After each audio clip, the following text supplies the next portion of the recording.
ایک چرواہا اپنی بھیڑ بکریاں چرانے کے بعد گھر جانے کے لیے گاؤں کی طرف لوٹ رہا تھا کہ یکایک موسم تبدیل ہو گیا۔ تیز ہواؤں نے آندھی کی شکل اختیار کر لی۔ چرواہا خراب موسم کے باعث راستے سے بھٹک گیا۔ چرواہے نے جیسے تیسے کر کے بھیڑ بکریوں کو اکٹھا کیا اور ایک جگہ پر ٹھہر گیا۔ آندھی تھمی تو چرواہے نے ایک حیرت انگیز منظر دیکھا۔ وہ سہم گیا۔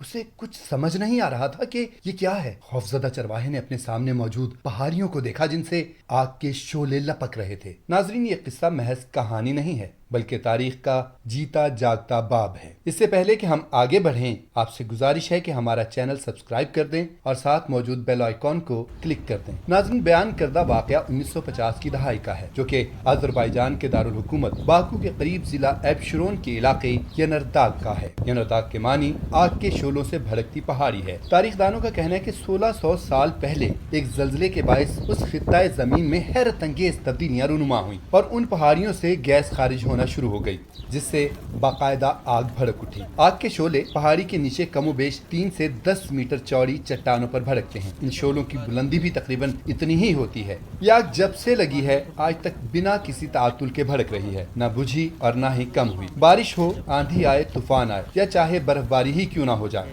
آگ اسی طرح بھڑکتی رہتی ہے۔ حکومت آذربائیجان نے اسے عطیہ خداوندی سمجھ لیا ہے۔ نہ صرف آذربائیجان سے بلکہ دنیا بھر سے سیاح قدرت کے اس کرشمے کو دیکھنے کے لیے ذوق و شوق سے آتے ہیں۔ باکو انتظامیہ نے لوگوں کی دلچسپی کو مد نظر رکھتے ہوئے اسے باقاعدہ سیاحتی مقام کا درجہ دے دیا۔ دور حاضر کے تقاضوں کو مد نظر رکھتے ہوئے جدید طرز کا ایک کمپلیکس بھی تعمیر کیا گیا ہے۔ یہاں آنے والوں کو ہر ممکن سہولیات فراہم کی جاتی ہیں۔ تاریخ سے دلچسپی رکھنے والوں کے لیے اور سیاحوں کی معلومات کے لیے حکومت نے باقاعدہ میوزیم بھی بنا دیا ہے، جس میں برننگ ماؤنٹین کی تمام معلومات مہیا کی گئی ہیں۔ زمانہ قدیم میں یہاں بسنے والے آتش پرست تھے۔ واقفان حال کا یہ بھی کہنا ہے کہ ہو سکتا ہے کہ جب یہ آگ یہاں پر بھڑکی تو اس وقت کے لوگوں نے خوفزدہ ہو کر اس کی پوجا شروع کر دی ہو، تاہم بعد میں آنے والے بزرگان دین نے یہاں قدم رکھا اور لوگوں کے دلوں میں دین اسلام کی آگ بھڑکائی تو پورا آذربائیجان اسلام کی روشنی سے منور ہو گیا۔